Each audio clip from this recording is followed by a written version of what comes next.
A shocking scene marked the CrossBridge church community during a worship service. Guys can wait here. This is a free space. This is a free space. What should have been a space of faith and fellowship turned into an episode that raised serious questions about leadership, internal democracy, and respect for Baptist church traditions. I've never attended a church that had armed police inside the church during the services. Right after finishing his sermon at the Portuguese service, missions pastor Luiz Amaro was surprised by the arrival of the police inside the sanctuary. In front of hundreds of Brazilian and American congregants, he was forcibly removed, nearly taken under arrest, in a lamentable episode that left the community stunned and in silence. Understand? This is a shame. I'm so embarrassed to see you going through this because not even in China we face this kind of situation. The church services started having armed police everywhere. I was at one of these services and I suffered racism by one of the people that Pastor Rod brainwashed. The request came from none other than Rob Taylor, the lead pastor of CrossBridge Church, who only a few months earlier had praised Luiz Amaro as a great friend and brother in the journey. And because of Jesus and the hard work of this wonderful man. E por causa de Jesus e por causa do hard suporte desse homem aqui. For years, Rob Taylor and Luiz Amaro shared the pulpit, exchanged compliments, and displayed a relationship of spiritual fellowship. But this scenario changed when Rob tried to dismiss the missions pastor.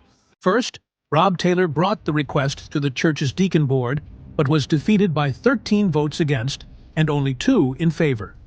Next, he tried to appeal to the higher management committee, which also rejected the dismissal.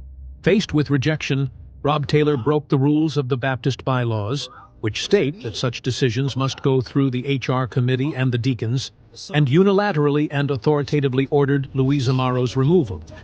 Not satisfied, he suspended deacons who had voted against his proposal, illegally removed CrossBridge's trustees, President Michael Barnard and Vice President Timothy Cracchiolo, installing an institutional crisis within the church. Get out of my way. That's the property. Okay. I'm the trustee of the property. If you please, get out of my way, sir.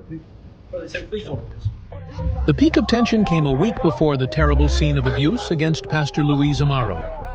The deacons had called on all church members for a democratic vote on the validity of Rob Taylor's authoritarian decisions. In response, the lead pastor called the police to prevent the assembly, an unprecedented act in a Baptist congregation, where the final word has always belonged to the collective body of members. Can you trespass the man in the purple right there? If the pastor tells Tell me to. him to trespass Mike now. Trust him. Do it. You want to trespass one? You Yes. have to do the same thing with Do one. it. Are you trespass one? Yeah. Yeah, he said that. Yeah. I'm going to get my book Okay. on. You're not trespassing. Known for his missionary journey, Luiz Amaro is not just a local figure. He has served in different evangelistic fronts, including countries with restricted access to Christianity, such as China, where he risked his own life to spread the faith. Seeing a pastor with such a history being expelled by police force from the temple he served causes outrage among community members, who wonder how such a rupture could happen inside a church that has always valued collective autonomy. So, yes, I want to trespass. Sir. Rob, Hello. are you still a man of God? Sir. Are you sure? If you come back here, you will be arrested. Do you understand that? Yeah. Look at me.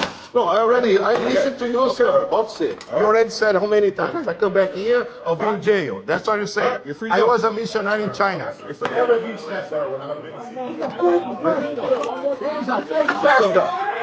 He's a fake pastor. No, they are brothers and sisters. Rescue me, okay. I was a missionary in China. Never police touched me. Communist country. This is America. The episode raises broader questions than just an internal dispute. In a country that enshrines freedom of speech and worship in its constitution, the use of police force to silence a preacher inside a temple sounds like a blatant contradiction. More than an internal clash, CrossBridge's crisis exposes the danger of authoritarianism within an institution that, by tradition, has no owner but is governed by the sovereign will of its members. The scene of Luiz Amaro being removed by the police will remain in the community's memory not as an episode of faith, but as the day when democracy and the spirit of fellowship were violated at the heart of a Baptist church and within the most democratic country in the world. My understanding of this is that Pastor Rob's contract is up in December, and he's only trying to protect his own interests at the expense of the church and his congregation. What does Pastor Rob want? I think Pastor Rob only cares about the resources. He doesn't care about the people. Rob, Hello? are you a man of God? Sir, Are you sure?